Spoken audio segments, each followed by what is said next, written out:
नमस्कार दोस्तों, इतिहास की किताबों में आपने बहुत बार सुना होगा कि स्वतंत्रता की लड़ाई सिर्फ राजाओं और रानियों ने लड़ी है। मनुवादी इतिहासकारों ने बार बार यही बताया है कि दलित, पिछड़े और महिलाओं की तो कोई भूमिका ही नहीं थी। लेकिन दोस्तों, यह सच नहीं है। क्या दलित और बहुजन समाज की बेटियां केवल घर की चार दीवारी तक सीमित थी, या फिर उन्हें जानबूझकर किताबों से मिटा दिया गया? क्या आप किसी ऐसी दलित वीरांगना के बारे में जानते हैं जो 100 मर्दों के बराबर थी, जिसने दर्जनों अंग्रेजी सिपाहियों को मौत के घाट उतार दिया? आज के इस वीडियो में हम उसी वीरांगना के बारे में जानेंगे। 16 नवंबर 1857 लखनऊ का सिकंदर बाग, जो कभी शाही बागान था, उस दिन रणभूमि बन चुका था। चारों तरफ से ब्रिटिश सेना ने घेराबंदी कर ली थी। भीतर तकरीबन 2000 भारतीय सिपाही मोर्चा संभाले खड़े थे।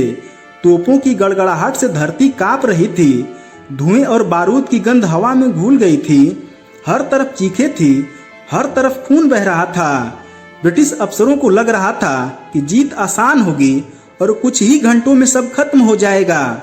लेकिन तभी मैदान में कुछ अजीब हुआ। अचानक अंग्रेजी सैनिकों की पंक्तियां डगमगाने लगी। सिपाही एक के बाद एक गिरने लगे। कोई आगे बढ़ता तो सीने पर गोली पड़ती।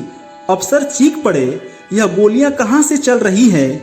सैनिक चारों तरफ नजर दौड़ाने लगे। जमीन पर तो कोई नजर नहीं आया, लेकिन एक विशाल पीपल के पेड़ के ऊपर कोई था। यह मौत किसी मर्द की बंदूक से नहीं, बल्कि एक स्त्री के हाथों से निकल रही थी, जिसे इतिहास ने गुमनाम कर दिया। घंटों तक लड़ाई चलती रही। सिकंदर बाग की दीवारें और जमीन खून से लाल हो गई। करीब 2000 भारतीय सिपाही शहीद हो चुके थे। अंग्रेजी सेना ने अंततः बाग पर कब्जा कर लिया, लेकिन ब्रिटिश अफसर के दिलों में अभी भी एक डर था कि यह रहस्यमय निशानेबाज कौन था, जिसने अकेले ही उनके दर्जनों टुकड़ियों को खत्म कर दिया। सैनिकों ने पेड़ की ओर देखा तो पाया कि वहां शाखों के बीच कोई है जो गोलियों की बौछार कर रहा है। आखिरकार जब उदा देवी पासी की गोलियां खत्म हो गई तो अंग्रेजी सैनिकों ने उनके शरीर को गोलियों से छल्ली कर दिया। सैनिक देखते हैं कि अब पेड़ की शाखा पर कोई हरकत नहीं थी। तब कुछ जवान ऊपर चढ़े और जब वे लौटे तो पूरा मैदान सन्न रह गया। नीचे लाया गया एक शरीर, जिसका चेहरा धूल और बारूद से ढका हुआ था। हाथ अभी भी बंदूक पकड़े हुए थे। ब्रिटिश अफसर चिल्ला पड़े, यह कोई मर्द नहीं बल्कि एक दलित स्त्री थी, जिसे समाज ने कभी खेतों और घर की चार दीवारियों से बाहर मान्यता नहीं दी। लेकिन उस दिन उसने रणभूमि को अपना घर बना लिया।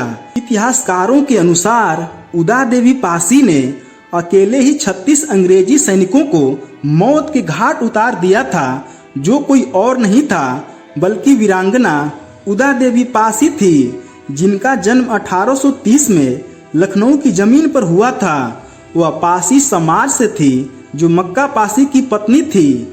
मक्का पासी को वाजिद अली शाह ने अपनी सेना में शामिल किया था। उस समय दलित जातियों को सेना और हथियारों से दूर रखा जाता था, लेकिन मक्का पासी ने वो दीवार तोड़ दी थी।